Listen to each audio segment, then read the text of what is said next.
All right, we did it. We're live. Hi, everyone. This is the Double M Radio Gamescast number 42. Big week in the games industry news. As always, I'm your host, Ryan, and I'm joined by my lovely cohort of co-hosts, Wyatt, Hi. Brett, Hello. and Alex. Howdy, internet neighbors. That was a little threatening. Made me a little afraid. All right. I have such good intentions, and they always end poorly. Okay, so last week, if you watch and for some reason you didn't listen to last week's podcast, go do that, because last week we talked about our game awards of 2020. What nonsensical awards we wanted to give to various games, and of course we ended out on the biggest cliffhanger of all time, Game of the Year 2020. And it's time to resolve that cliffhanger. Woo. Yay. In the thrilling conclusion. I wasn't going to do it again. The thrilling conclusion to the two-part episode. Of course, because the votes were surprising, and not all is as it seems in Double N Radio Gamescastville, we have a tie. Oh. A tie for first place in the Game of the Year 2020 awards. If that can be considered to be a thing, I assume so. Which means... Oh god, do we have to fight it out? No, because this is our show, we can do what we want, and I say because two people won, two people won. It's sweet. Two games win the award as of last year's best game of the year. And by best game of the year, we obviously mean, like, in our personal opinions, the game that we enjoyed the most, essentially. And it's also up to vote between, like, 5 people, so really this award's completely nonsensical. Yeah. And not a big means pool very to, little. pull from. But it's a representation of us as a group, and I'm proud to say that, as always, Wyatt, why don't you tell me what you think our first place is? One of the two games. Predict it. This is a tough one. I think one of them is going to be Ghost of Tsushima. Is going to be one. All right. Mm-hmm. Second pick. What's your second pick? What do you think it's going to be? I think the second pick is going to be Hades. Well, Wyatt, let me tell you what happened. The reason I called on you right there is because you had no confidence in the 13 Sentinels Aegis Rim train. Yeah, Which- baby. Yeah, boy. Tied for first place with Ghost of Tsushima. Oh, Which is it makes me kind of sad because I do love Hades. oh. But I think Wyatt and I might have been the only ones who loved Hades. Which isn't Might enough. have been the only ones out of the group who played it. Well, that's it. It's been a great Yeah, podcast. I've loved being a co-host, and I'm out of here. All right. I'm a big fan. I'm a huge fan of Hades' art direction, but It looks other pretty than good. that, So I think mean, Hades will now eternally be known as Double M Radio Gamescast's second place of 2020. The Game of the Year snub. Game of the Year snub of 2020. And 13 Sentinels Aegis Rim and Ghost of Tsushima. AKA, the Gamescast 2020 Game of the Year, in reality, is just Japan. If we're being honest, it's just Japan. It's just Japan. yeah. Not as in Japanese game studios, but just games set in Japan. They were really the victors of 2020. So, now that that's resolved, we can move on and look forward to 2021. Because, I think we really all want to do that at this point. Please. 2020. Yeah, eyes on the road. Don't crash the Ooh. car. So, Tired. just get through the next few months, hopefully. But we've got some big news to talk about over the last week. Some breaking news. Lots of video games things happened in the last week. So, we're going to kind of go through some of our favorite little bits of news. There's a lot of like Disney and Star Wars related stuff, so we're going to group that together. Because at the end of the day, this is a Star Wars. Absolutely. This is a Star Wars podcast. It's a Nothing Star Wars and special. Halo podcast almost exclusively. In reality, it's just a sci-fi podcast. In reality, it's a cyberpunk podcast, but Yeah. Coming back to our secondary roots after the anime review channel. So I think because we all kind of want to stop talking about Cyberpunk at this point, so we can do our eventual Games Club episode on it and avoid all the other nonsense that's happening right now for the most part, we're going to get the Cyberpunk news out of the way first. So Cyberpunk released a roadmap for the future.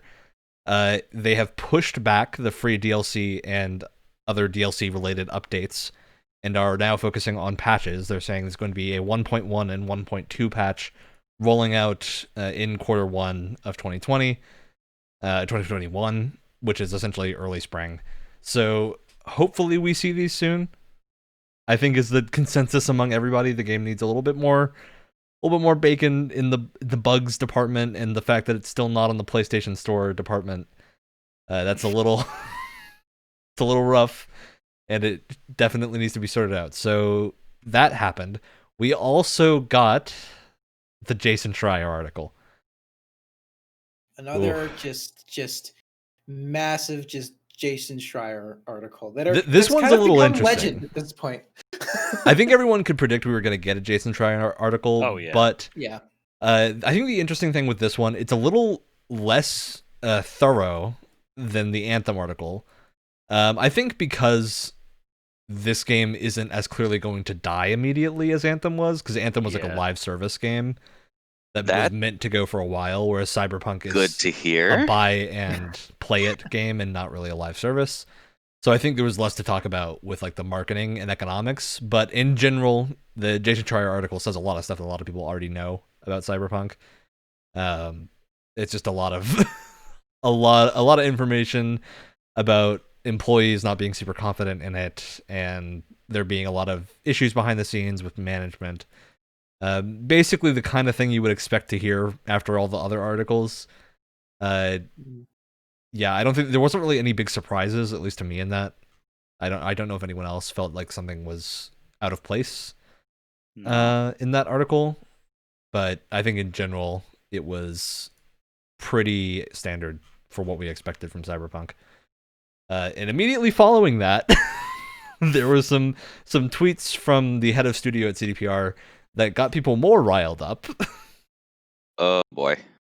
This is the kind of thing, every time a dev does this, I want to say, like, if you look to the story of the classic redemption story in modern games is No Man's Sky, right? And No Man's Sky, I think, made one choice that actually was a really good thing, is that they just went media blackout. They let people talk negatively about their game, and they didn't respond to things because they were working on it, right? I think that would have served CD Projekt Red here well, because what the head of studio said was maybe not the best responses to this. He basically kind of called out Jason Schreier's reporting and called into question the sources of his information, and I'm like, come on, why would you do this?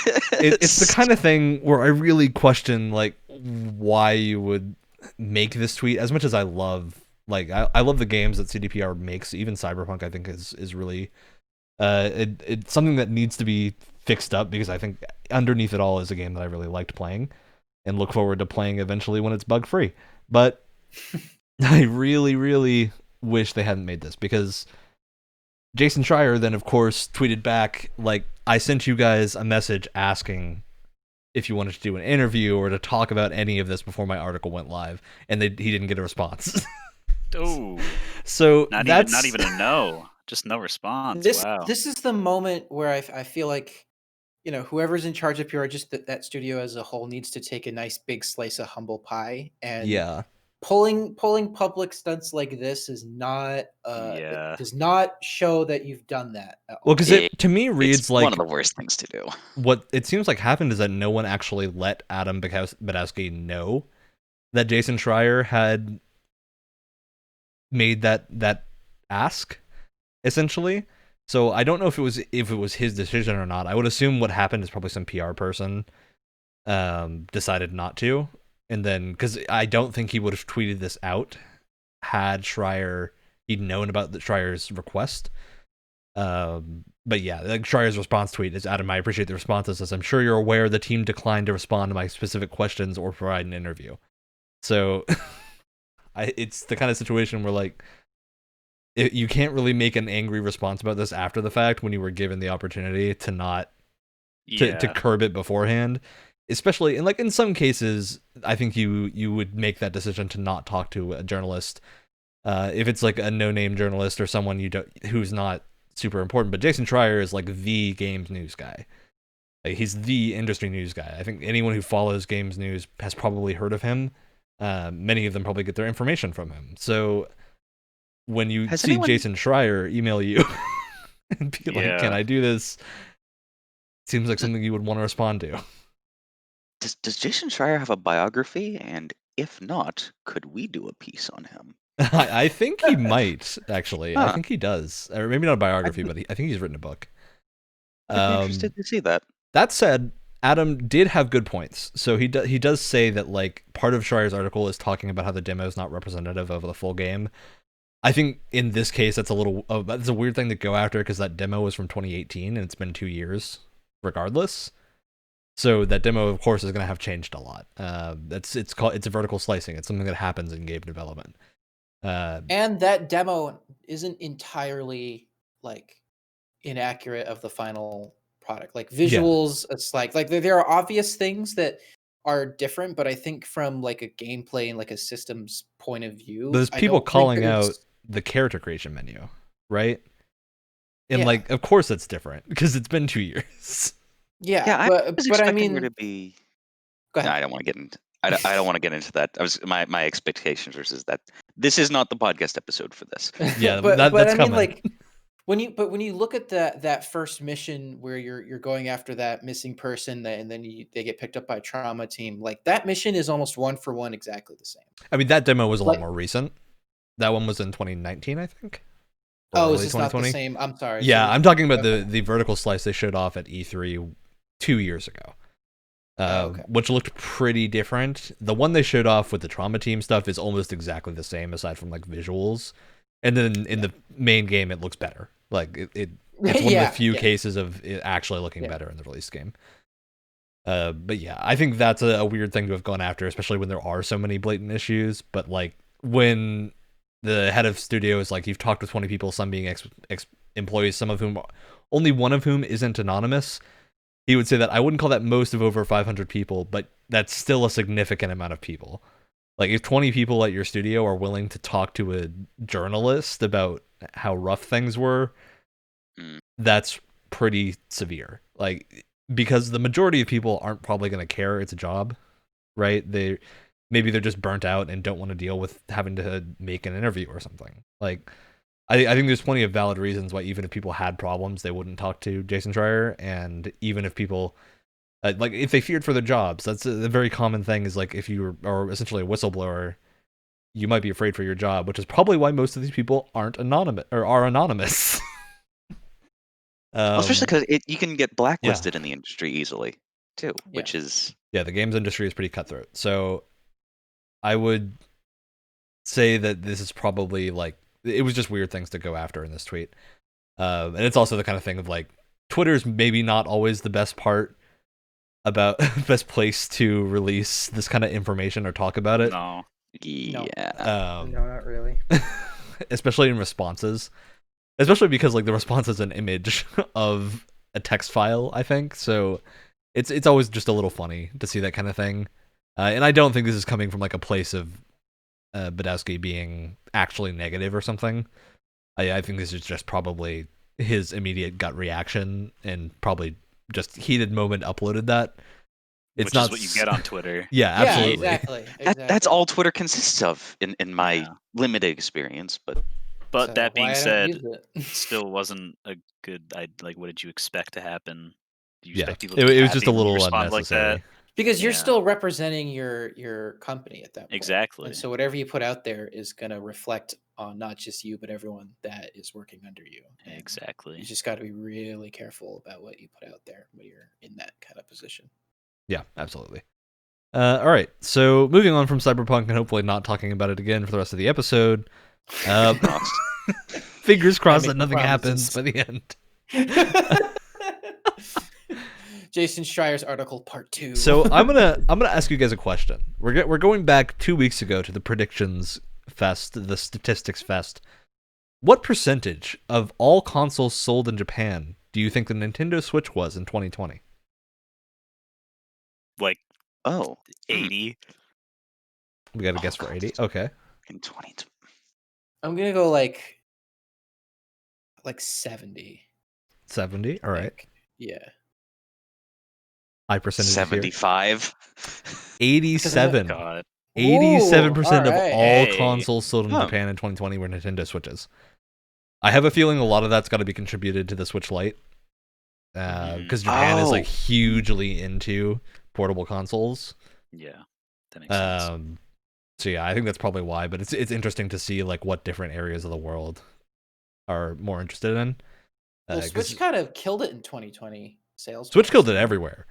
But that's a really significant number. Like, that's a crazy high percentage because that's compared to every other console as well. Is there another version of the Switch coming out, or is that an Onion article that I read? So that is. There's been rumors for such a long time. Yeah, there's been like analyst predictions for the past like 3 years that a Switch Pro would come at some point. I would probably bet that it will happen. Although at this point we're almost hitting like the duration of a new console, so it's possible it could just be like a Switch Pro. It might be like the new Nintendo Switch if they follow their 3DS naming convention. No, worst naming convention. Absolute. It's. Oh, the Switch XL. Yeah, it's the Nintendo right back at you. I think the best evidence we have that a Switch Pro is probably on the way is that we're getting more games like Hyrule Warriors and Monster Hunter Rise that are pushing the Switch really, really hard. Yeah. That are like Monster Hunter Rise. I don't know how that game runs on the Switch. I'm legitimately flabbergasted that it can maintains 30 FPS. But man, I miss 60. And I think a Switch Pro is probably on the way to smoothing out those frame rates a little bit, especially Hyrule Warriors, which I haven't personally played, but I've heard runs like acceptably, but not nearly as good as it should. Sometimes it chugs pretty bad. I've seen. Yeah, I think that's certainly something that's been happening a lot with the Switches. We're getting more games that are pushing that. Although one game launching on the Switch with some pretty big graphical fidelity that a lot of people may not have known about. Hitman 3 simultaneous release on the Nintendo Switch. What? But here's the caveat: it's a cloud version. So it runs through Wi-Fi essentially. Okay. Which there have been games on the Switch that have done pretty well doing that. I forget what game it was, but there was a game that was like an MMO or something that launched on the Switch in Asia that was cloud-based. And I think Control is on Switch cloud-based, and they work pretty well. So I would be surprised if it didn't work well. There's a Doom Eternal port on Switch. That's an actual port, though. That's not a cloud-based port. Oh, no. I'm just saying, that's impressive. Yeah, it is. Like, wow. I forgot that Doom Eternal came out on the Switch. Yeah, that's a pretty major thing, too. Rip and tear that processing power. Yeah, no kidding. Yeah. Good job, panic button. So I like the headline of this article, and I think Brett's gonna like it too. It's a Elden Ring trailer artist post concept art says there's no hidden meaning. Elden Ring community goes wild anyway. Yeah. That's of course. You give us so little. What are we supposed to do? That subreddit has gone from just doomer posts of just the really overdrawn super sketchy Wojaks with their faces in shadow and just streams of random numbers and letters pound on the keyboard to just full light novels of lore that is not real and does not go to anything that people are just making up because there's nothing. It's hilarious. I love it so much. I think Elden Ring is definitely going to be fun when it comes out, and I'm very happy to just let them take their time with it. Yeah, same. I remember talking with someone a little while ago. Especially given recent events. Yeah. Especially given recent events. Please. God, take your time. But yeah, FromSoft is I would presume probably contracting on a few projects as well. So I don't think that it's like they're doing nothing, but Elden Ring is in the cooker. It's probably coming out, I would guess, in the next year to 2 years. I'm hoping what they do is they do a Fallout 4 thing of they reveal it and it's out like 3 months later. That'd be nice. That would be incredible. But yeah, I think Elden Ring is definitely gonna be a lot of fun, but we know nothing about it. Literally nothing. Like literally nothing. We don't even know if it's. People keep saying it's gonna be a Souls. Like, what if it's an action game? What if it's? What if it's a Joke's turn-based on you. RPG? It could literally be anything. It could Joke's literally on you. be anything. It's an FPS. Hey, I would definitely play a FromSoft It's a cover-based FPS. shooter. No. It's a match 3 puzzle game. Oh god. No! Exclusively on mobile. I mean, especially because we still have a bunch of rumors that FromSoft is also working on the next Armored Core. So, yeah, I'm really hoping that FromSoft comes out with like a 1-2 punch of, hey, Elden Ring's coming out 2021, Armored Core 2022, and that'd be crazy. Just knock it out those 2 years. That would be crazy. All right, so that's our major random bits of news, but we have a few other things. So I want to talk a little bit about Platinum Games. All right? And I do mean just a little bit because they haven't told us anything. Platinum Games has done their classic announcement of an announcement. Oh, no. They have said... Platinum Games has said they will give us probably updates on Bayonetta 3. Not even definitely. They hope to give us updates on Bayonetta 3 and more in 2021. That game is like 5 years in the making, like even more at this point. Bayonetta 3, not really. Bayonetta 3 we haven't known really? about very long. It's Babylon's Fall. That's the one that's crazy because we heard about Babylon's Fall at E3 like 2016. Oh wow. And then nothing has happened since. Like we saw one bit of gameplay a little while ago, but still have no clue like what else is going on in the game. But Platinum's working on like 3 or 4 things right now. They're working on Bayonetta. They're working on Babylon's Fall, and they also contracted out for that Grand Blue Fantasy game that's not out yet. So they did a bunch of stuff. Yeah, Platinum's doing stuff, and we know nothing about any of it, pretty much. Platinum's doing stuff. Doing things. I mean, it's funny because Platinum had a series of years where like every year they released something. So it's interesting that we've hit the point where like it's been 3 or 4 years without seeing a new Platinum game. Unless you count like the ports of Bayonetta to Switch. They really haven't released anything new. Yeah, they're working on stuff. They've confirmed they're working on things. But yeah, it's basically the funniest thing in this to me is because it's a transcript of a conversation. So someone asked, "I believe that you're very busy with new projects," and Kamiya responded, "Well, I suppose." Okay, that's a very Kamiya answer. Yeah, Kamiya is also known to be a bit of a troll, so it's entirely possible that he's just going to surprise us and release something immediately. But yeah, there's also another thing they were teased called Project GG. We don't know what that is. Oh no, it's a multiplayer. Yeah, the most recent things that came out from them were Astral Chain and the port of Wonderful 101. So, yeah, curious to see what is happening with them because we haven't really heard much at all. But guess what? This is a Star Wars podcast, but it's also a Halo podcast. Surprise! And we have some sad Halo news. Pain. Oh, Halo, the classic Halo file hosting service, is shutting down. So you have until February 9th to save your stats and files from the Halo archive. And then it's going away. That's coming with also very soon the servers for the 360 games are shutting down, right? I believe so, yeah. So yeah. End of an era for original Halo Reach players and anyone who still relied on the stats from Bungie's server, which to be fair, it's not like this is out of nowhere. That service has not been able to be updated since 2009, I believe. So they've given plenty of advance warning. And anything that's there is going to be from before then. It's not like kept up to date with stats. It froze then just to leave what was there up. But it's finally shutting down. So say goodbye to the old classic Halo stats. They're going away. Now we'll just have the Master Chief Collection stats.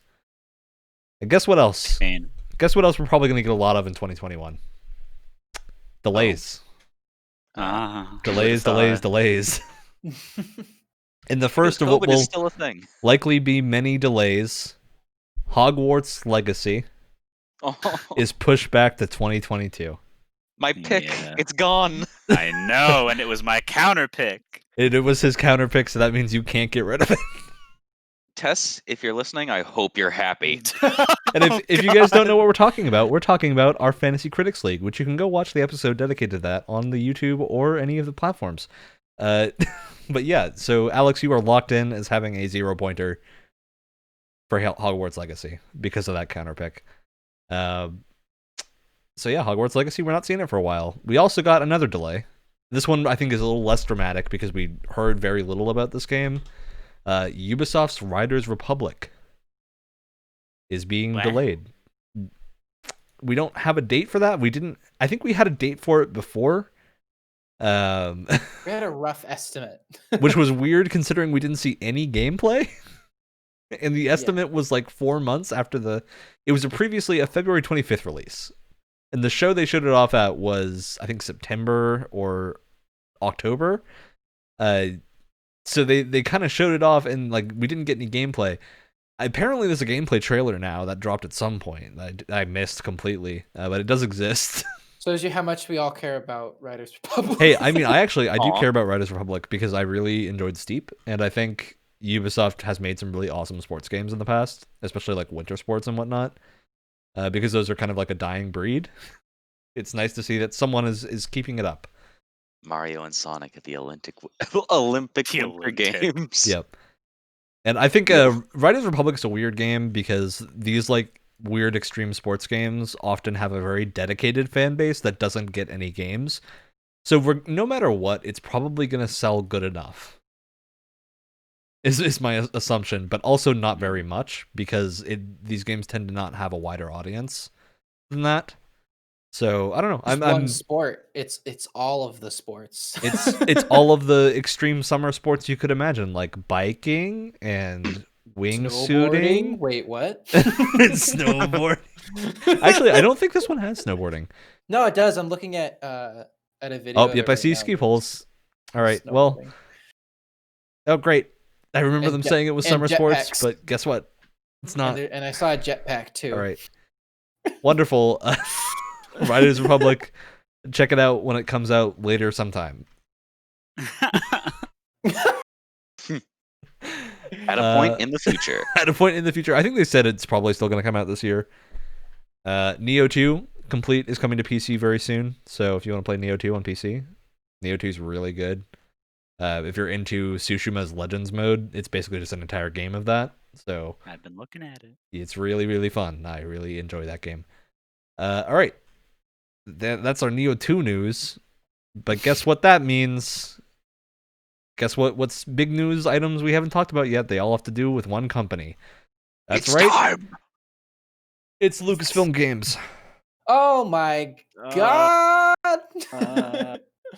So Lucasfilm has officially announced that the exclusivity agreement between EA and Star Wars properties for games is gone. Essentially, it's not going to be renewed. The Ewok celebration. Cue the little celebration at the end of episode 1. It's the Star Wars Christmas special. No, it's a Christmas miracle is what it is. So yeah, it is no longer exclusive to EA to make Star Wars games, which I think we're all definitely happy about. Yeah. This doesn't mean EA will not make future Star Wars games. It means that other companies, such as Ubisoft... It just means that they can be done better. Also, I keep saying Ubisoft. It's Ubisoft. They've said it's Ubisoft. I don't know why I keep saying Ubisoft, but... why do they pronounce it incorrectly? Great. So Ubisoft is also making a open world Star Wars game. That's about all we know about it. That's the least surprising thing ever. Yeah, it's not particularly surprising, but hey, I think the thing with me is that an open world Ubisoft game is often boring when the setting is boring. If they can make the Star Wars setting engaging enough, then I'm okay with an open world Ubisoft game, right? I've talked about, and I've talked about in the past, it's like I'm kind of a sucker for their open world structure, and not everyone is for 110% valid reasons. But I just kind of like that, that formula that they have. And so if they can make that formula and have a good Star Wars skin on it, I mean, yeah, I'm sold. $60 or $70, however much, have it. I'd be hesitant for the 70, but 60 probably. All right, so there's some interesting other things with this this open license now. We have the potential to be getting games from a lot of different publishers, including ones that may have worked on Star Wars properties in the past. Obsidian. Can we get KOTOR 3 now?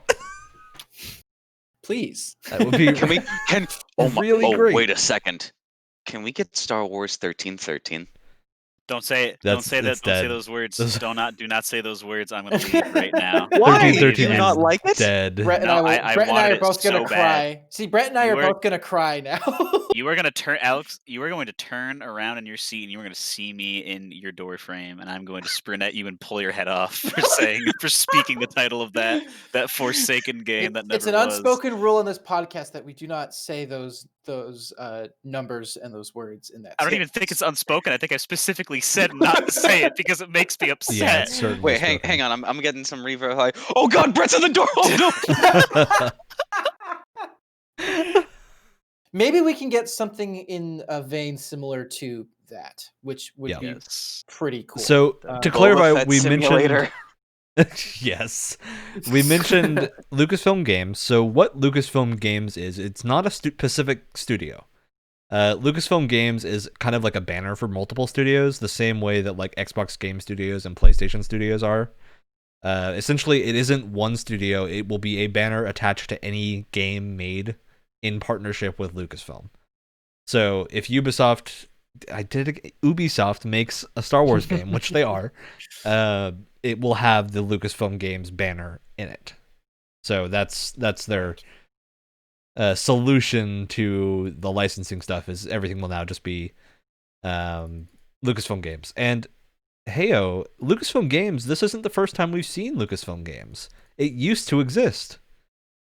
It is the old 80s and Monkey 90s. Island. Yep, it is Monkey Island, Maniac Mansion, basically all of the LucasArts games before 1990. So in 1990, it was rebranded to LucasArts. But in the 80s, which was when all these adventure games were really popular, point-and-click adventures like Secret of Monkey Island, it was Lucasfilm Games. So it's the return of an old license, essentially. This is warms my heart. We know a few games coming in. So Lego Star Wars Skywalker Saga is happening, and that's kind of the first game that'll be launching with this, I think. This official like Lucasfilm Games banner. Star Wars Jedi Fallen Order is intended as the start of a franchise, so we're likely going to be seeing whatever sequel or sequels that game gets to be under this banner. Battlefront 3 has been rumored to be in production now. We haven't gotten confirmation on that, but it is a rumor that's happening.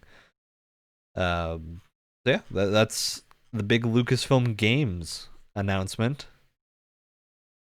That's wonderful. And you also, as of the release of this podcast, have 2 days to claim a free copy of Star Wars Battlefront 2 in the Epic Game Store to celebrate the launch of Lucasfilm Games. And also to be clear, this doesn't just mean Star Wars games. This means any license in that. So there was also an announcement. There was an Indiana Jones game that was announced by Bethesda, being worked on by Machine Games, which is which is pretty exciting. We got to clarify with the Indiana Jones games, because a lot of people have been saying it's a Bethesda game. It is a Machine Games game in partnership with Todd Howard, specifically. Right. So it's not Bethesda, it's Todd Howard, which is an interesting split for me. I don't know. I wonder how this came to be, where they were like, we want Todd Howard to be... Only Todd Howard, not Bethesda, just Todd Howard. Well, yeah. But what kind of game would it be with him as the not creative lead? Creative lead? Some sort of. What was his position? That's a great question. I don't think we actually know what his official position is yet. We just know that he's attached to the title, and that's enough. We know he's attached in a prominent way. Right. But even with like what kind of but given what Machine Games has worked on in the past, I'm interested to see what this will be, because it obviously can't be what they're used to. You can't make this horrifically gory Tarantino-esque first-person shooter out of an Indiana Jones game. What it sounds like is that Todd Howard was probably the one pushing for this game to get made in general, because the way Pete Hines put it is that Todd was a lifelong indie fan and has been trying for over a decade to make this game. So I think this is probably Todd Howard is the one who got this greenlit, would be my assumption. Does he have his creative spark back? So does that mean... Does this mean we're getting loot boxes that are in the shape of the Ark of the Covenant? I mean, the reality is Todd Howard was probably not responsible for a lot of the financial decisions. No, I just thought of that image in my head, and I thought it would be hilarious if it was. I mean, with him as the creative director, I don't think he pulls the trigger on financial decisions, does he? In Bethesda? Not usually. Usually that's like a board of directors that'll do that. I think like he. From interviews that I've seen of him, because I used to be a very big Todd fan. Yeah. Like he really had his creative spark or debut with Morrowind, and it carried through in Oblivion somewhat, but it kept on being diluted in Skyrim, and a lot of people had thought he'd lost the spark. But I think since you were talking about him wanting to get this greenlit for a bit, I am uncautiously optimistic, unfortunately. Yeah, and I mean, I think the thing with Todd Howard is that like a lot of what people complain about in Fallout 4 is that it's pretty goofy and is missing a bit of that like depth that like New Vegas had. But to be honest, for Indiana Jones, that works. Like Indiana Jones doesn't need to have a ton of depth. It's very goofy by design. I'll accept goof. Goof is allowed and encouraged even. Yeah. For Indiana Jones specifically, especially what its like original inspirations were, which was like 1940s and 50s adventure serials. Of course. Yeah, like the camp and the goof is their purpose. It's part of its charm. So, yeah, definitely. The thing that confuses me most about this is that Machine Games is the developer for this, and if you don't know, Machine Games last game, Wolfenstein Youngblood, I believe. They also made the other good Wolfensteins. So, now, I don't know if this is being fair to them or not, because I don't really know how the dynamics were behind the scenes. They were not the only studio working on Youngblood. I mean, judging by how good the other Wolfenstein games have been and how bad Youngblood was, I would say that it's probably not their fault. Youngblood was a shocking drop, sudden drop in quality out of seemingly nowhere. Everyone was really surprised. So hopefully they have their normal Wolfenstein spark back for this, because Wolfenstein: The New Order is fantastic, as well as the second Wolfenstein they made. And who would want to work on an Indiana Jones game? I can imagine there would be a lot of Wolfenstein nods in the Indiana Jones game, them both having to deal with. Yeah, and they've also confirmed that Todd Howard's work on Indiana Jones is not affecting ES6 or Starfield. Of course, we don't know if that's actually true. There was no development on those anyway. So I was about to say, there's nothing to affect. Which, hey, maybe we'll see some Starfield stuff soonish. The only work that's been done on Elder Scrolls is there's this dusty piece of paper in the middle of a giant room, and it just says, "This game will be made," and that's it. This game will happen.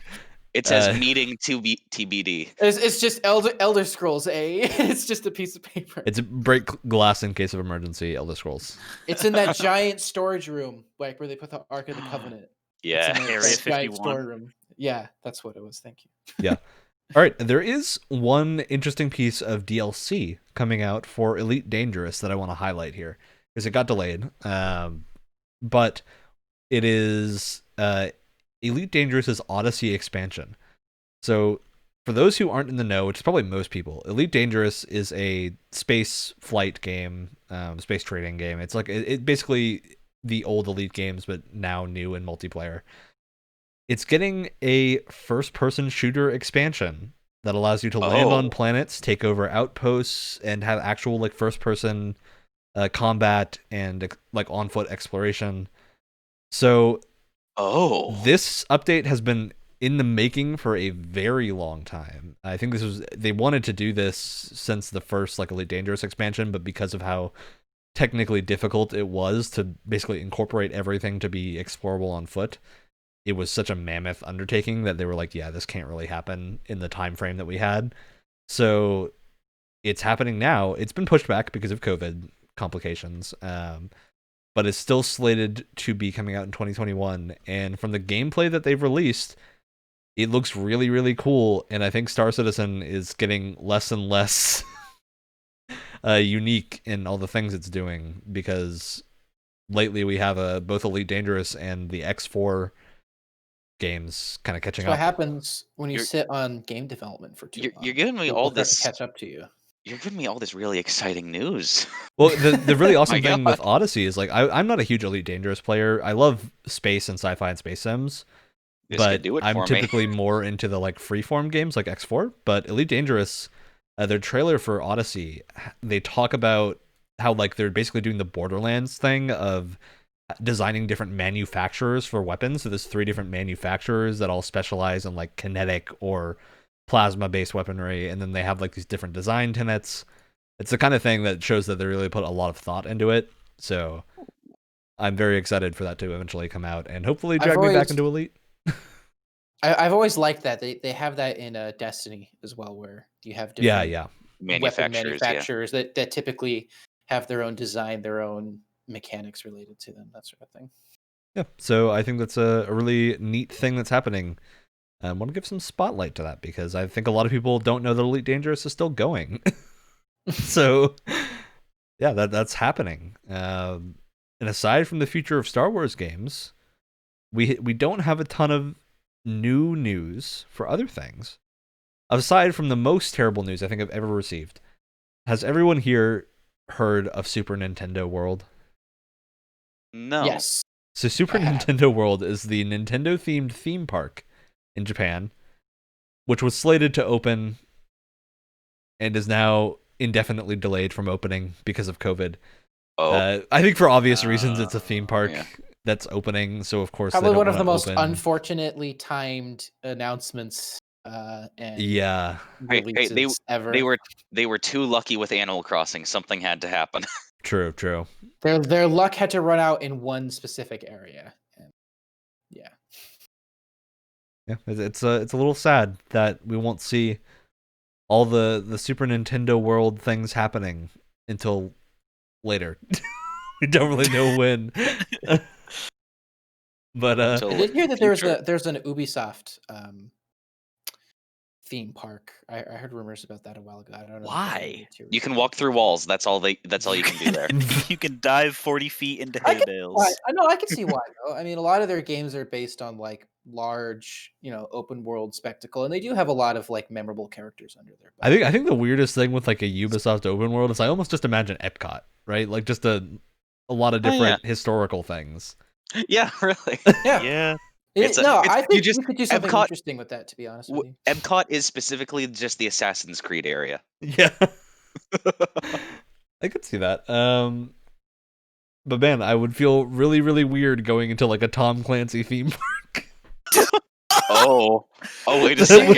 You just get to go into one of the Rainbow Six maps. No, it's just like a giant like airsoft like play field or something. Dude, I would love it if we got a theme park that was like remaking first-person shooter maps, but with paintball. Like, oh my God, that'd be super cool. Give me Blood Gulch right now. It's like imagine someone buys a valley and is like, "This is Blood Gulch now." And then you get like paintball armor that kind of looks like Mjolnir Mark IV or something like that. Dude, I'd scream. That'd be awesome. So yeah, there's some wild stuff that could happen. Oh, we did get the release date for a game. New Pokemon Snap. Yes. Continuing Nintendo's enthusiasm around naming games as new versions of the old game. New Pokemon Snap now launches on April 30th. For those who don't know, it's a game about taking pictures of Pokemon. I swear it's more fun than it sounds. You say it like that, and I'm like, what? What even? I mean, Pokemon Snap was a cult classic. I don't even think cult classic actually does it justice because it did really well. Nat Geo photographer for monstrosities. It's an old school game about taking photos of Pokemon. All I as a reaction is just Pokemon fans, man. I will never understand you. Well, because it's about like setting up reactions, right? And that you can throw like an object you have to get a Pokemon to do something, which then triggers something else, and you can get like a photo of a rare Pokemon. It's like classic weird point and click adventure type stuff, which I think is where the excitement comes from. It's been a long time since I played the original Pokemon Snap, so I don't quite remember if it's something that I think will scale well to modern day. But judging by the reaction from some Pokemon fans I know, I assume they're excited for it. So, all right, Pokemon Snap. All right. Listen, when one of the most influential games of the last little bit is literally about walking around and delivering packages, taking pictures. That's not too far fetched from something that could be fun. All right, Kojima directs the next Pokemon spin-off game. We finally have something Supergiant didn't do well. Wyatt, are you ready for me to destroy all of your illusions I'm gonna leave now, Supergiant's so I'm gonna live incredible in willing, studio production? Oh dear. Blissful ignorance. They the Spanish translation of Hades. Supergiant called on some fan translators to help bolster the efforts of the professional translators. For the Spanish translation, the results were disastrous. Oh no. That kind of sucks. They were not good. So apparently the Spanish translation of Hades is just nonsensical. It's completely ridiculous.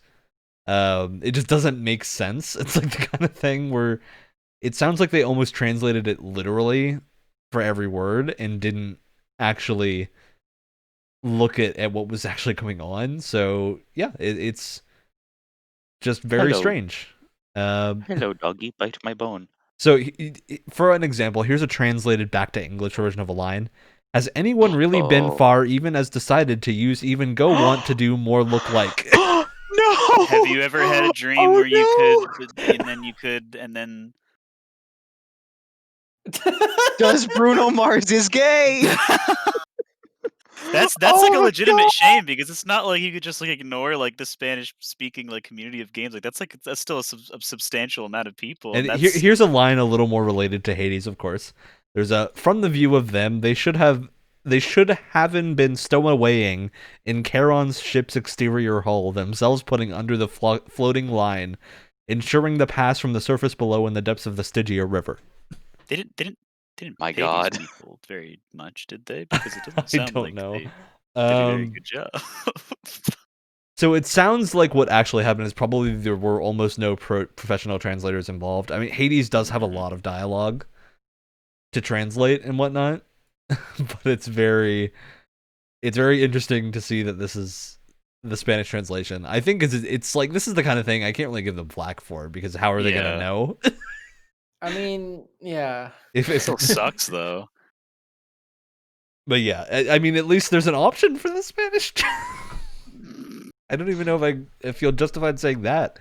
It might be better to not have it. But yeah, so that is the one and only Supergiant negative story I've ever seen, and it really isn't even about them. It's about their Spanish fan translators. What a weird thing to happen. Yeah, I will say there's definitely worse things as a studio that you could do. Definitely, definitely way worse. I was bracing for something a little more like, I was like, oh no. I wouldn't have built it up that much if it was anything that bad. That's fair. Yeah, that's true. Like whoops, they got me too'd.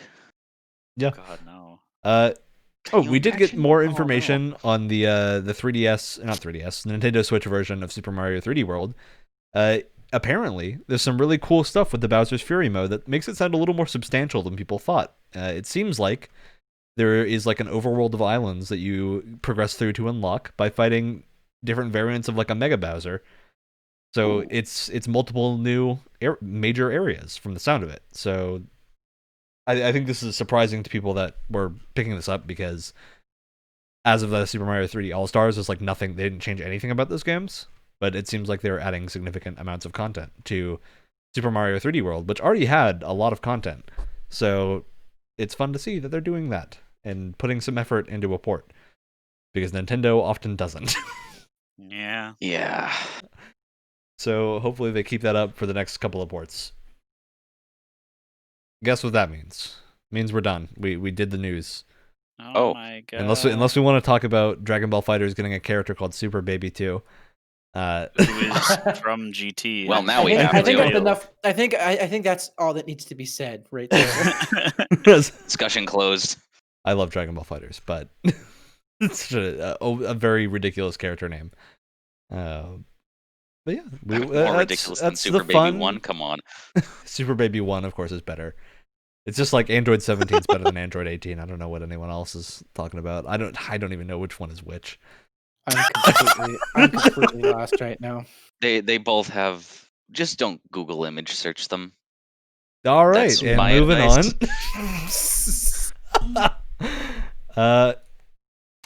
We did have one other major news kerfuffle with IO and Hitman 3. So Hitman 3 is a little confusing because it's Epic exclusive on PC. But if you own Hitman 1 and 2, you get to use all the maps and whatnot in Hitman 3. But Hitman 2 is not available on Epic. So what do you do on PC if you already bought Hitman 1 and 2 and want to buy Hitman 3 and play the Hitman 1 and 2 content in Hitman 3's engine? Well, IO Interactive basically confirmed that you weren't going to be able to do that, and then you'd have to rebuy it if it was on that at some point.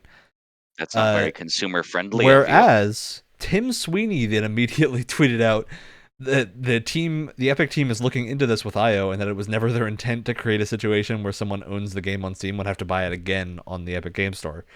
So there will probably be a solution to this. The IO Interactive team did send out a update that is saying there will be a way to do this in the weeks following launch, but it won't be immediate, because Hitman 3 comes out, I think, the day after this podcast comes out. So 20th, I think. Yeah, it's very, very soon after, and there is definitely not time to fix that before then, but they are looking into it.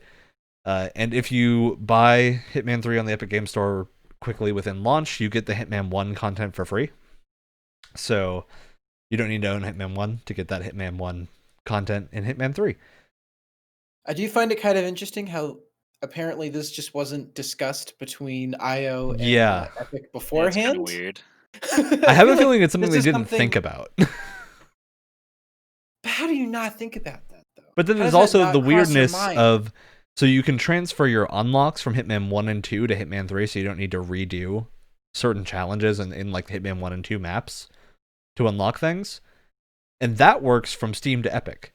Like, you don't need to do anything weird for that. You just use your IO Interactive thing. So then you have the weird question of like, well, if that works, why can't you just use your IO Interactive account to confirm that you own Hitman 2 and unlock the Hitman 2 content? Oh, my brain hurts. And see, where it gets even more confusing is that Hitman 3 includes all the files in the download for the 1 and 2 games. The 80 gigabyte download includes all 3 games, essentially. But you need to have access to the other 2 to access those games in the file. So, or you could be good at coding. Probably not. I think because of the way that Hitman handles like content validation, I don't think that'll work. But but hey, if you like Hitman 1 and 2 like I do, I think it's gonna be a fun game to jump into with all the new improvements in the old maps. So I'm looking forward to that. But Now we can finally move on to games we're looking forward to in 2021 and talk about some things, our hopes and dreams, essentially. And I want to start us off with a hope and dream that's finally being realized. So, everyone often hears about these huge mods for Bethesda games. These massive mods that tend to just be like years down the line. They never release. One is finally releasing. One has finally released. Fallout New Vegas has a mod called Fallout Frontier, which is rivaling the size of New Vegas, and I think actually the main story is longer than New Vegas by a significant amount. It has released. You can download and play Fallout Frontier. It includes tons of new stuff. It's got 3 major quest lines, more than 50 side quests, a completely different like version of the NCR and the Legion. It's got boss battles, of course, and it adds vehicles to the game. Oh. Something that people never thought was possible in New Vegas' engine. So yeah, there's tons of really, really cool stuff with this Frontier, Fallout the Frontier. And it's available to download now. You can go look this up on the Nexus Mod site and download it and play through Fallout Frontier. Very cool. I just think it's finally very neat that one of the like full game-sized expansions is actually releasing. And it's also the file size for it is larger than the base game. Oh my god. Which I think is hilarious. So yeah, there's enough mod there, fellas. It's essentially how Enderall happened to Skyrim. Yeah. It's just a new game. And I believe the same thing is happening. Enderall you can download on Steam as its own thing if you own Skyrim. You can. I believe Frontier is going to be added to that at some point once they work out the technical aspects of getting that to work with New Vegas. It will be open to download through Steam as its own like game entry, so you can also download like New Vegas and still play New Vegas without having to have Frontier overwrite all your other mods and whatnot. Yeah, that's just a fun thing that's finally released. All right, that means it's now time to put you guys on the spot and ask, what things do you want in 2020? 2021. 2021. 2021. We moved on. There's a 1 at the end now. It's over. Some of us have. Maybe we've like 20% moved on. 21% now. All right. I am all in on Returnal. I'm like 100%. I want to know what this is. I want to play it. And it comes out near my birthday, which is pretty cool. So that's sometimes a good sign. So yeah, that's one thing that I want. Yeah, I'm definitely super interested in Returnal. Whenever I can manage to secure a PS5, I would love to play it. I got 2 words for you, Ryan. But before those, I would say God of War Ragnarok if I had played God of War yet, which I hopefully will in the coming days. Please, let me find the time. Actually, there's a lot more than 2 words. Never mind. The 2 that I'm most looking forward to are Deathloop and Horizons Forbidden West.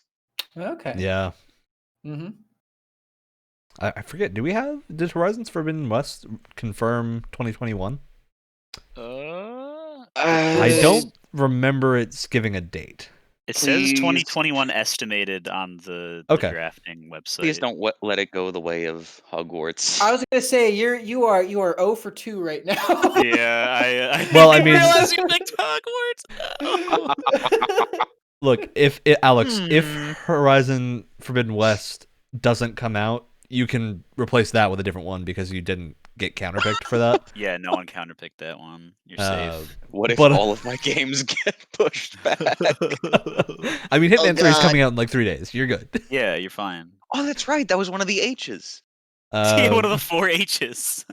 Everything except for Halo Infinite. Not trusting that. Yeah, that reminds me, we still don't have any follow-up information on Breath of the Wild 2. That could be a sleeper release this year. Oh, I would. Well, you're it's right. Zelda's like what 35th. 35th anniversary. So I would there's be a legitimate possibility. If they release it. You gotta. This would be the time, definitely. Although I do think it would depend on if they release a Zelda collection. Yeah. Because I'm a little iffy on them doing both. I don't necessarily see them releasing like a Zelda collection on Switch and also releasing Breath of the Wild 2, at least within like a few months of each other. What would you want more? Breath of the Wild 2, hands down. I would much rather have the new game. Like, I want a Wind Waker port to Switch really badly, as well as like Twilight Princess and Skyward Sword, because I've never been able to play Skyward Sword. Just didn't own it at any point in my life, so I would play Link to the Past and Minish Cap again. Yeah, I would just love to see all of them on Switch. But if I'm taking like my pick of it, I would rather have the new one. Yeah, I think Nintendo. I think Breath of the Wild 2 is just Breath of the Wild is like still a game that I occasionally go back and play, just because I don't think any other game has necessarily matched the like world design of it in terms of just making everything fun to explore without having like quest markers everywhere. Which is just something that like, because they put that out to Monolith Soft, who I see no other games match that. The other games that match that were the Xenoblade games, which of course they went out to the Xenoblade developers to consult for the world design because of that. So yeah. So yeah, I definitely think Breath of the Wild 2 is my hope for this year. I hope it comes out. I really want to play that. Whether or not I believe it will, I don't know. 50%, I would say. I'm like at the same place as Elden Ring on it. Of like, oh no, I want to see more information, and it could release at any time because we know nothing. I don't think. Do we ever really get more information about Zelda games, really, but Nintendo games in general before they come out? It depends. Than the initial. Not recently. This is going to be a thing. Not recently. Aside from Breath Metroid, of the Wild was announced before the Switch was even. Breath of the Wild was announced before the Wii U was announced. Yeah. Jeez. Just think about that for a minute. I didn't know that. Breath of the Wild was like announced a long time ago and was in development hell for a while. Because like at one point it included space motorcycles. So it's an example of a game that had development problems, and it came out great.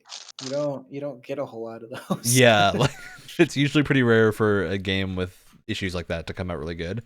Another good example being Doom Doom 2016 was in the weird development for a while. It's interesting because you can go back and look at the different like prototype builds of Breath of the Wild, and all of them are very different. Like there's a build where it's very close third person, and you're like riding a horse cinematically through like large tall forests. It looks almost like throwing around Bethesda inspired. With like they were throwing around concepts of like aliens and stuff like that. Yeah, and like we mentioned those as legitimate concepts. I think those never really got past the concept art phase. No, but like I want to see that. I would play that. I would totally play that. I don't know if I would think it was good, but I would play it. My curiosity would get the better of me, and to be like, I have to see this. Yeah. Hitman 3 is the closest immediate release. There's another game coming out soon. It's an indie game called Skull the Hero Slayer. I don't know if anyone else has heard of this game. Ride 4 comes out on the 21st. So Skull the Hero Slayer is a indie. I think the closest comparison is probably Dead Cells. It's an indie like roguelike thing that's been in early access for around a year, I think, and it's been like overwhelmingly positive the entire time. It's finally coming out, and people are saying it's like shaping up to be one of the next great like 2D platformer things to happen. So the big concept is that the roles of like humans and monsters are flipped. You're a little skeleton that gets powers by like Mega Man style replacing your head with the heads of other creatures. Cool. So you get like different classes.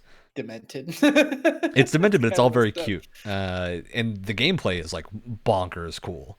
A lot of the cool stuff happening in the different gameplay elements is really unique. And I'm very excited for that to come out in a few days. You can play it in early access now. It's been in early access for a long time. But yeah, that full release is the 21st, I believe. Yeah, that's an interesting thing coming out. a cool little game. I always love seeing more indies like that. Hey Brett, I don't think you've said. Speaking of indies, Please don't what? Please don't interrupt me next time. All right, jeez. My mind's in the gutter.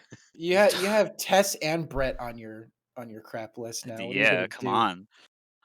I for literally no reason, I was playing Hyper Light Drifter again on New Game Plus. It was very hard because I'm not the best at it, but it's one of my favorite games of all time, and I really like. Even if it doesn't come out this year, I just want to see more about Solar Ash because Heart Machine has my heart machine. And I want to see more because I think we have like probably 45 seconds collective of like footage, and I just I just want to even see more of it. I don't even. It'll probably just shape up to be like a 3D version of a Hyper Light Drifter Link to the Past kind of game. That already sounds pretty good. I just kind of want it. Even a release date would be nice. Just some more information, because Solar Ash has been in development for a while, hasn't it? A while, yeah. Heart Machine hasn't even really done anything else other than it and Hyper Light. I'm pretty sure that's their only 2 projects ever. That and also not very soon, but soon-ish. I'm looking for April 23rd. The new old Nier game comes out. Oh yeah, and I know. It's not like super important to like understand Automata, but I would like to play that one first. Just that game is really interesting in its own right. It's and I've listened to this. The soundtrack's bonkers good. Yeah, I'm excited for the Nier. I keep forgetting the Nier remake is happening. Yeah. For some reason, I saw the announcement and was like, oh, that'll be out in like 5 years, and then it's out this year. So I wasn't expecting that either. Hello there. I was like, wait, this is happening this year? I forget who's developing that. Is Platinum involved in that? Is that another game that they worked on? Maybe. Because they help with Automata? Developer is Cavia. Okay, so it's being developed by the original Nier developers. Oh, and only them? Yeah. Okay. Well, that's interesting. Good. It's interesting.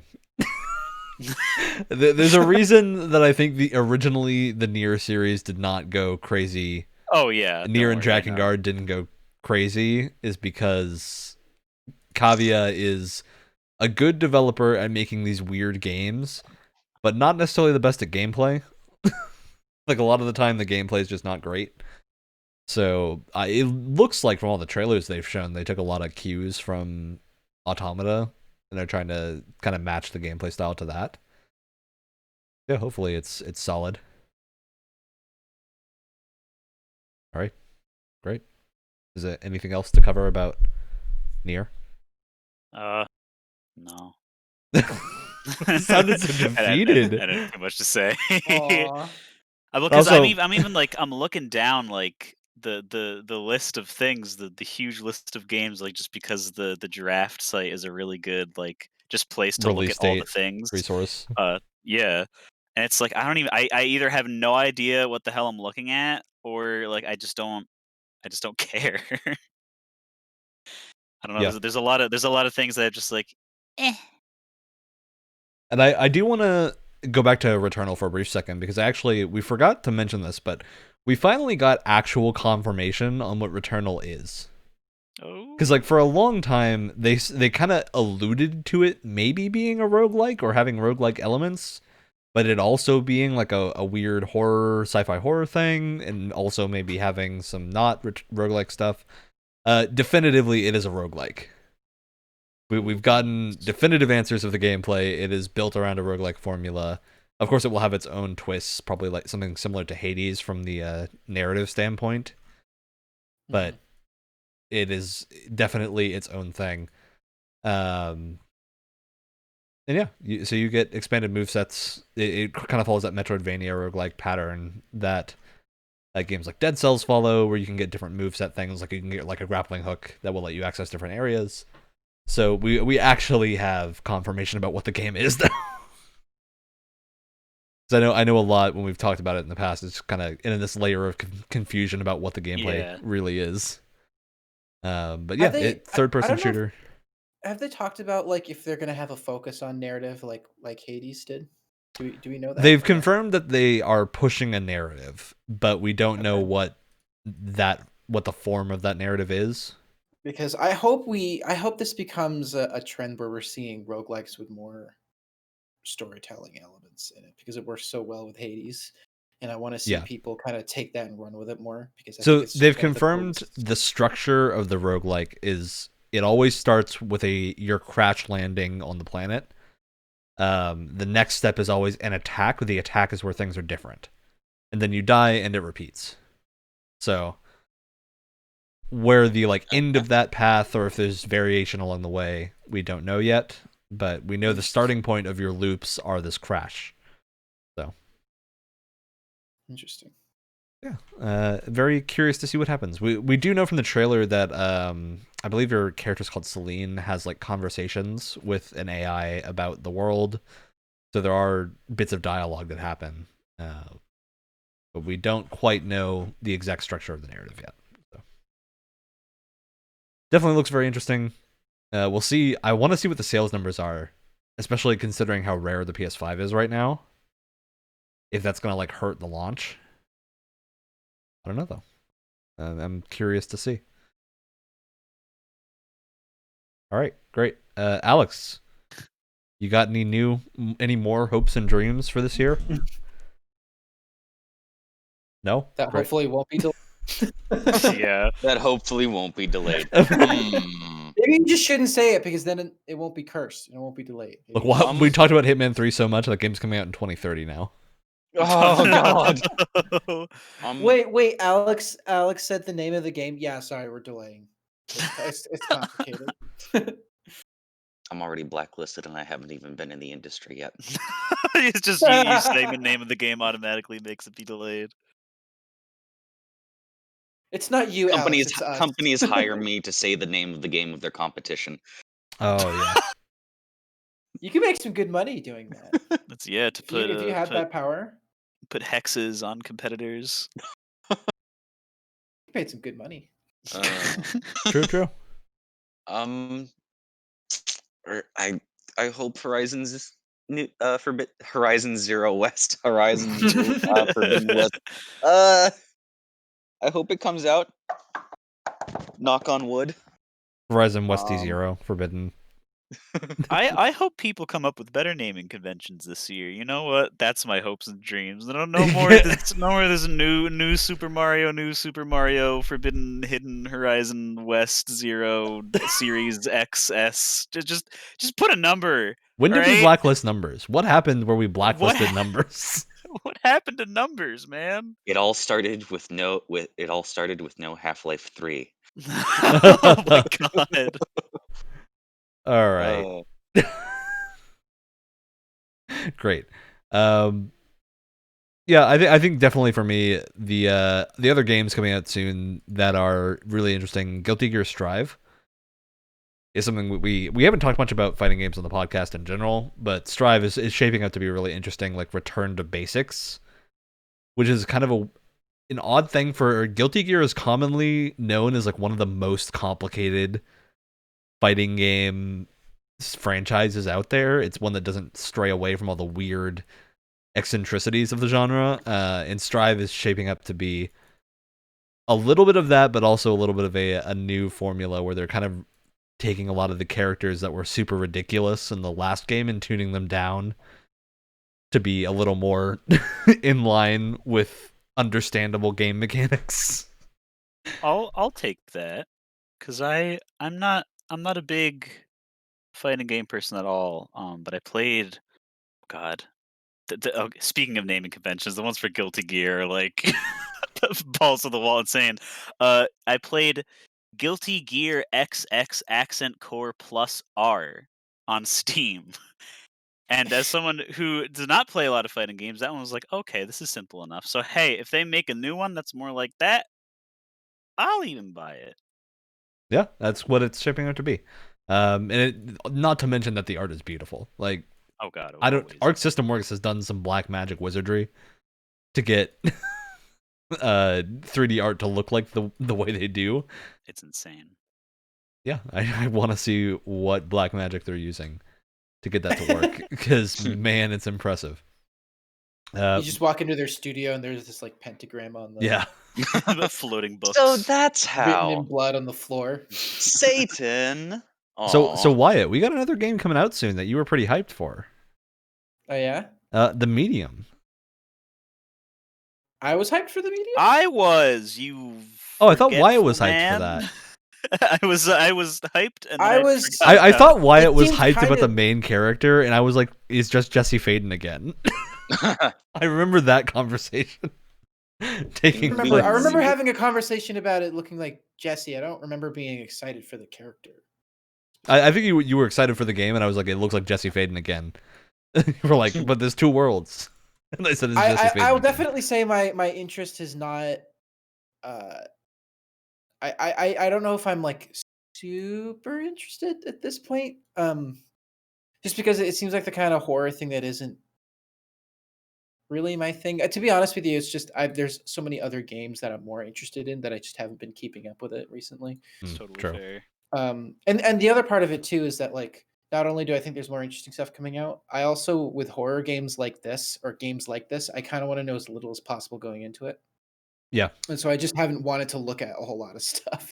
And as a result, my hype for it hasn't really gained any traction at all.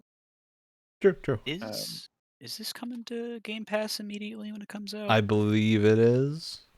So yeah, then I'll probably definitely play it. Because it was shown during the presentation where Xbox was like everything shown is going to be on Game Pass. So yeah, that's probably happening. But for those who don't know, The Medium is a horror game where you like control a character that like passes between two different worlds at the same time. It's got some wonky game mechanics in the trailers they showed, so I'm curious to see what it actually looks like. And it's made by people called Bloober Team, so I mean, that's really all you need. Go pre-order it right now. Yeah. If we are talking about games that I am interested in, we do have It Takes Two coming out, which I'm very, very excited for. Good old Joseph Fares. Always makes my day better. Our boy. Our boy. We also did get news about A Way Out, his other game. Sold over 3.5 million copies. All right. Which is actually kind of incredible for a fairly niche prison escape game that requires two players to play. It's a pretty impressive sales number, especially considering that I believe A Way Out had the thing where only one person needs to buy it to be able to play it with the other person. Ooh, that's cool. Yeah, a really interesting thing. There's another game that did come out this week. A game that used to be out and finally has reappeared in the digital storefronts everywhere. Scott Pilgrim vs. the World, the game complete edition. Yeah. Yes, I completely forgot, but I am excited. It's out. You can play it now. Yes, no, I'm probably because I never got to play it because I didn't know about Scott Pilgrim when it was available, and then I read the books, I read the comics, I watched the movie, and I was like, wow, this would make a great video game.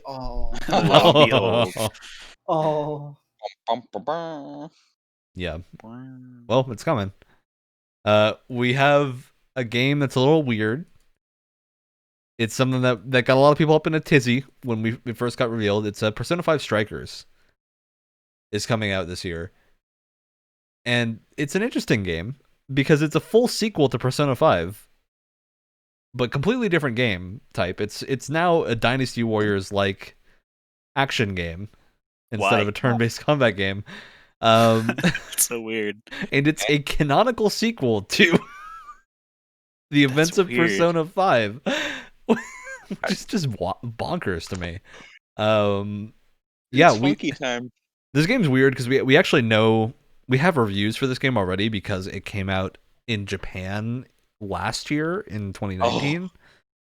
In December, so not particularly long ago, but We do actually have impressions from this, and general impressions are very positive. That like this is a really good spin on like the Warriors formula, and it actually has like palaces and all the Persona 5 stuff you would expect, including you can pause the game at any time and like cast a bunch of crazy spells. So it's just a super weird thing to me. I'm very excited to play it at some point. That's pretty cool. Because it's an interesting take on how to do a sequel to a turn-based game that isn't turn-based and is also on different platforms and on a platform the original never came to on Switch. So I wonder if it's going to be the kind of thing we can just play it without having played Persona 5 and it'll make sense. Because otherwise a lot of the Switch players are probably going to be very confused. Yeah. So I would assume so, but I don't know yet because I don't read enough Japanese to play a JRPG. So, yeah. Well, other JRPGs we got coming out. Bravely Default 2. I don't know if anyone here is a Bravely Default fan. I want to play it, but I haven't No. yet. All right, great. We can move on then. I know very little about Bravely Default as well. This is not a JRPG, but apparently Dying Light 2 currently has a 2021 release date. I don't know how I feel about it. It used to. It has a TBA, a release date now. Oh, does it? Okay. They announced that they delayed it a while ago when we didn't have an actual release date. So they announced the delay before they announced the release date, which was very confusing because at that point, why announce the delay? Yeah, that's weird. There's some weird stuff going on with Dying Light 2. They lost a bunch of people on the team. Chris Avalon was involved and isn't anymore. So I'm very curious to see if that game is good when it comes out. I think the gameplay is going to be good because Dying Light 1's gameplay was phenomenal. But the narrative they were really pushing for, a lot of the people involved in that have left. And it sounds like a lot of the game was always what you want. A lot of the game was maybe a little bit scopy and had to be toned down, so I'm curious to see what happens when that game comes out. Does this remind you of anything else you know? Well, games with the start of the alphabet in their names, not in a great run right now. First Cyberpunk, and now we got Dying Light 2. We had Anthem first, so does that mean that Elden Ring will have a slightly better chance, but still not? It goes up every alphabet letter. It's on thin ice. Yeah. Okay. So we got a few other interesting games. We got Destruction All-Stars is a game that we haven't really talked about a bunch. And it's also interesting because we don't have a definitive release date for Destruction All-Stars yet, do we? I had no idea. There was a split second where I thought that was supposed to be a launch game for when they first showed it off, I thought it was a launch game. It's not. Destruction All-Stars is supposed to release next month, but we don't have a release date. Huh. And I believe it's also supposed to be a PS Plus game in the month it releases. So it's been announced to be a free PS Plus game in February, but we don't actually know what it really is yet.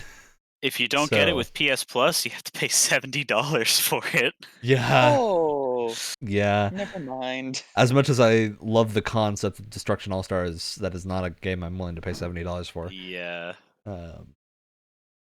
I'm curious to see how well that game does outside of PS Plus. But if it's a Fall Guys like situation where they get 1 million players because of PS Plus and then can just like coast off of microtransactions, then hey, devs are probably doing good. So we'll see. We have a weird game that we all kind of scoffed at when it was revealed: Ghost and Goblins Resurrection. Oh. So Ghost and Goblins is coming back. And we actually learned something interesting about this. This game is not a remake. It is a new Ghost and Goblins game. Wow, I just thought it was a remaster of the... No, it is a new Ghost and Goblins game, not a remake. So... They did a horrible job advertising that. What the hell? It's also named Resurrection? Yeah. That doesn't... whatever. Naming conventions. Come on, this is the year. We got to do better. I mean, speaking of naming conventions, I think Resurrection is like one of the most overused. Like, it's Resurrection. Yeah. I mean, I can think of so many. And there's Alien. Wasn't there a Pink Panther movie called The Resurrection or something like that? Something like. Oh no, I'm thinking of something else. Never mind. One Direction. Resurrection. It's like The Reckoning. It's like such a. Whatever. Yeah. Revengeance. It's like Revengeance. Revengeance. Revengeance is good. It's like Returnal. And anything's better than 3.5 over 8 or however they 358 over 2 days. Yeah. What? What does it even mean? It means that you play 358 days, but divided by 2 across 2 characters. I think, maybe. I haven't played the game, so I don't know. Is that... I tried to play it, and I was stuck on the plant monster with Roxas, so I have no idea how far that is. You win. No one is as galaxy brain as you are. What does that mean? Is that the one that's like what used to be a game, but then on the remix compilation they just made it into a movie? Because the gameplay was like horrific. That explains why I didn't like playing Kingdom Hearts games. That was my only experience with it. Because I've heard the gameplay is like the most understandable and fun part of the other ones. Yeah, from my understanding, that one's just kind of ridiculous and doesn't really work. Which is why they just haven't made it replayable anywhere, because it's not good. And then there was, of course, Chain of Memories, the one that's a card game. Mm-hmm. Oh. And now there's one that's a rhythm game. Oh. Yeah. Oh, I love Kingdom Hearts. What are you doing? And also, the best part is that the rhythm game is canon to the story of all the other ones. It's amazing. It's amazing. Oh I love... Tetsuya Nomura is a madman. There's something very wrong with him, and I hope he's okay. There's also a Kingdom Hearts mobile game. Yes. Oh, of course. And of course, the mobile game is also very canon and extremely gacha heavy. So... Is this how people feel? Is this what people feel like when they've never seen a Marvel movie and they have to watch all this other crap leading up to a certain movie? Yes. That is exactly the same. That's exactly the same. Don't get me started. I was starting to feel. I clicked on what was it? Marvel Legends, expecting an actual show, but no, it was an extended trailer. Oh. All right. So I think that's a good amount of talk of new games coming out, which means we can finally. Oh, what was that, Alex? What's your oh wow? Sorry, the time. Yeah, we've done it. We've hit our mark of time of when we can start wrapping up, which means, as always, we have an award to give out on this show. Oh yeah, we always have an award, and we've been talking about our hopes and dreams. This is a hopes and dreams award. This is the Double M Radio Gamescast Best Star Wars Crossover Idea Award. I like this because Star Wars is video games now. We can have video games from everyone. So I want each of you guys to give me a crossover event, Star Wars with another game franchise. What would be the most crazy, the most fun, what crossover with Star Wars do you want to see the most? And because mine is, I want people to be confused. What I really want is a Star Trek Bridge Crew VR crossover with Star Wars. The Borgs and the Sith unite. I want people in VR to be playing Star Trek Bridge Crew and just flying around, and then suddenly a Star Destroyer comes out, and you're like, what? And then you have to do some weird mission with Luke or something crazy, something zany. I think that would be very, very fulfilling. So, there's already a crossover with Soul Calibur, right? They have Darth Vader in. But I'm not talking a piddly little crossover like a character in a fighting game. No, I'm talking. This is game. If you say this is Soul Calibur cross Star Wars. This is full roster of Star Wars characters versus every Soul Calibur character. We're going crazy. It's the Marvel versus Capcom. Oh, you know? That'd be pretty sick. All right, who's got something ready? What franchise is burning to be melded with Star Wars? I don't want to be that guy. I'm tied between two. Okay, one Same of them here. is stupid, and the other one is probably like. Well, both of them are actually fun.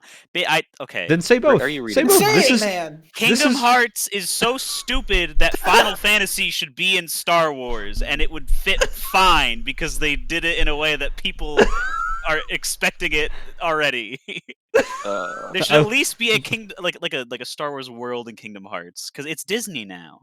Yep. And they haven't done it. Well, you're gonna have Tron, but you're not gonna have Star Wars. Come on, dude. Pull the trigger.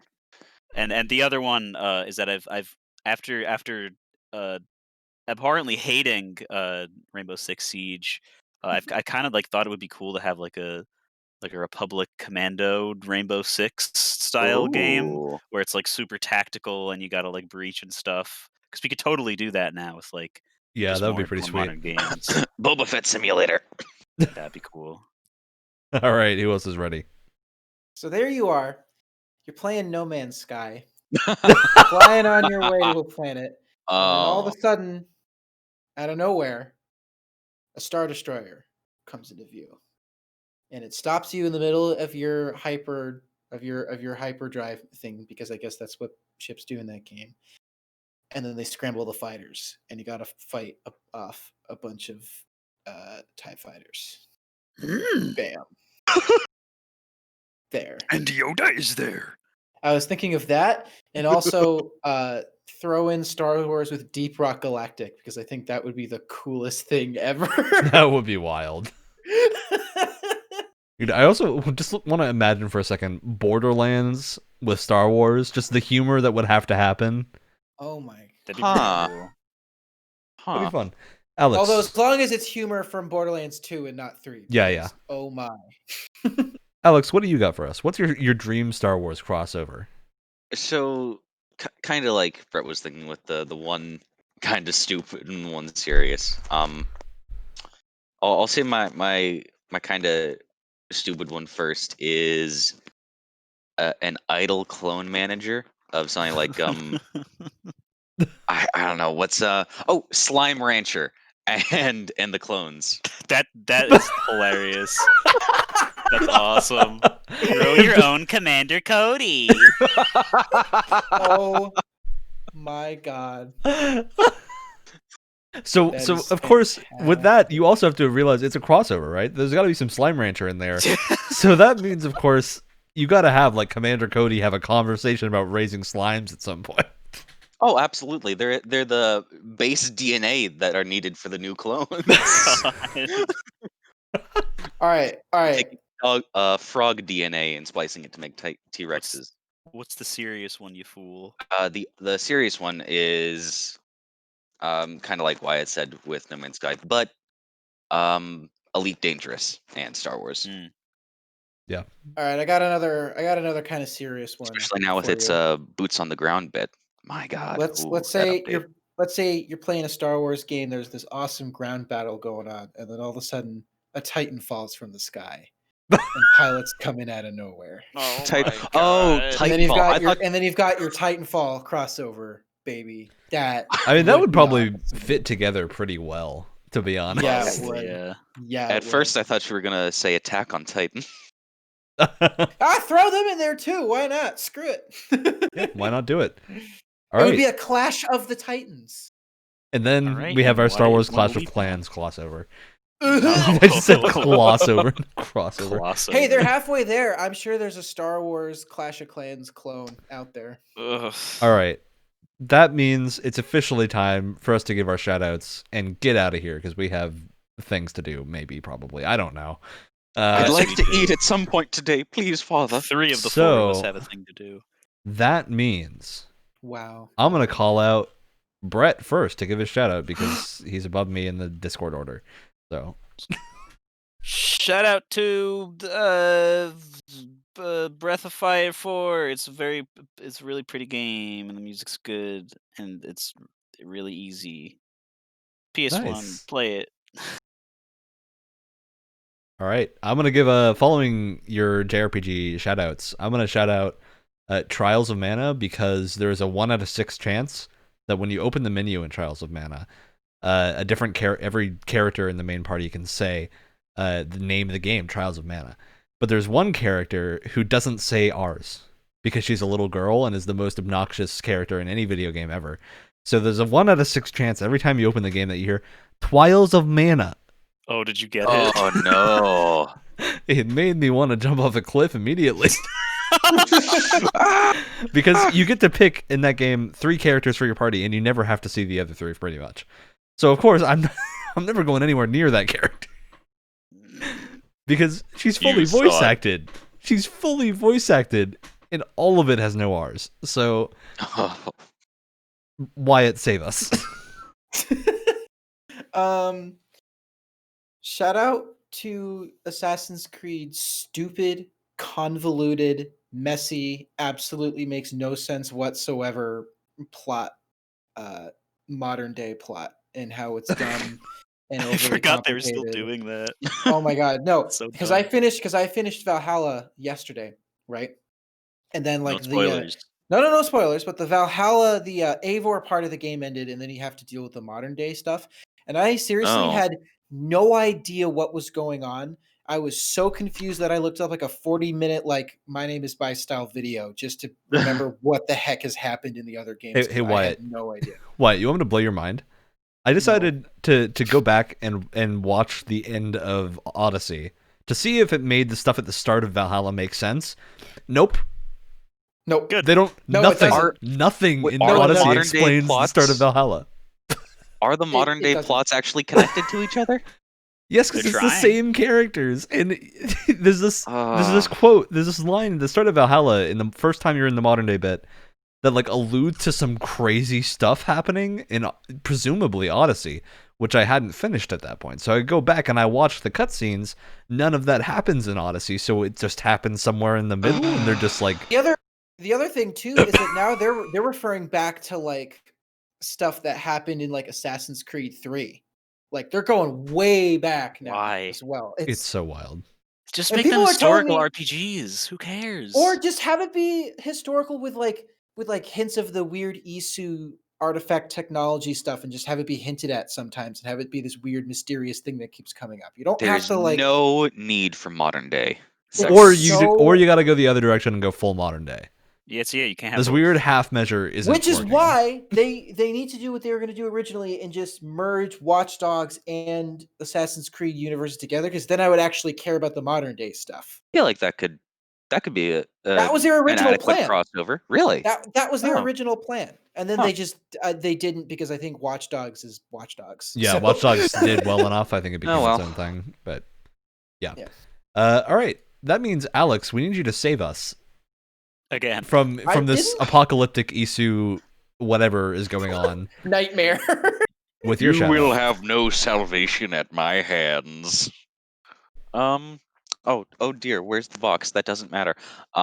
Shout out to the gluten-free animal crackers that I was having. The day is saved. The day is saved. We're away from video games now. Oh, we can finally hit the button and play the outro, and it's happening now, and we can almost leave. Incredible. As always, podcasts available Tuesday mornings at 7 a.m. Everywhere. YouTube, everything else. Wait your turn. I'm so sorry. I was gonna say real quick, how fun would it be if you're sitting there, you're playing Jedi